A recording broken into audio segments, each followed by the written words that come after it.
Pinalagan ng Malacanang ang mga bagong puna ni Vice President Sara Duterte. Kabilang dyan kung bakit hindi magawang dukutin na lang ng opisina ng Pangulo si Congressman Zaldico para ibalik sa bansa. At kung bakit hindi magawang ipakulong sa Kamara si Congressman Martin Romualdez.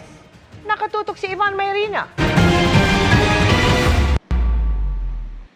Sa pag-usad ng mga investigasyon sa mga nabisong palpak na flood control projects na pinagkakitaan lamang umano, puna ni Vice President Sara Duterte, bakit ngayon lang kumilos si Pangulong Bongbong Marcos gayong nung isang taon pa niya umano sinabing may nangyayaring hokus-pokus sa budget?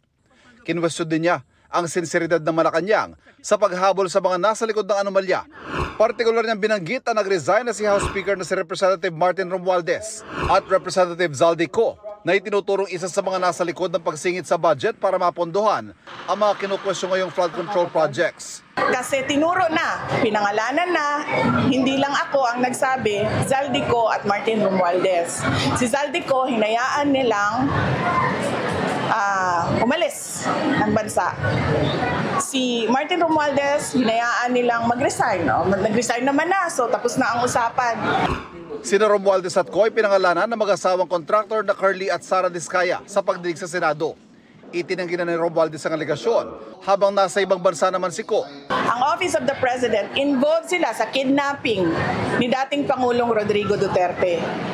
Bakit ngayon nawala si Zaldico at aalis si Martin Romualdez, hindi man lang nila magawa na kidnapin si Zaldico doon sa Amerika at ibalik dito sa atin sa Pilipinas, at hindi man lang nila magawa na ikulong si Martin Romualdez dyan sa detention unit ng House of Representatives? Wala.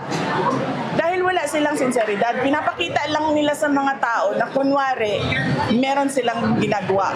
Agad pinalaga ng Malacanang ang hirit na yan, sabay buwelta sa bise. At ang payo niya is pakidnap si Zaldico. Another thing, it's illegal. So ganun ba magbibigay ng suggestion ang isang vice-presidente gumawa ng illegal? Delikado yan.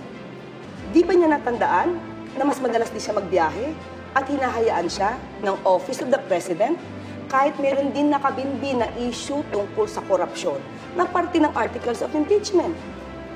So anong pagkakaiba nun? Sa kanya, meron ng issues. Kay Zaldico, iimbestigahan pa lang. At kung nababagalan daw ang bise sa pag-usad ng investigasyon, unang-una, dapat hindi maging mapagpanggap at hindi dapat nagmamalinis. Tandaan natin ang Pangulo, siya ang nagsimula ng pag-iimbestiga na ito. Mabagal, dahil inaalam ng Pangulo kung ano ang katotohanan. Hindi tulad ng mga nakaraang administrasyon, kailangan ituro lang, yun, patay agad. Hindi ganun ang Pangulo. Para sa GMA Integrated News, Ivan Mayrina, nakatutok, 24 oras.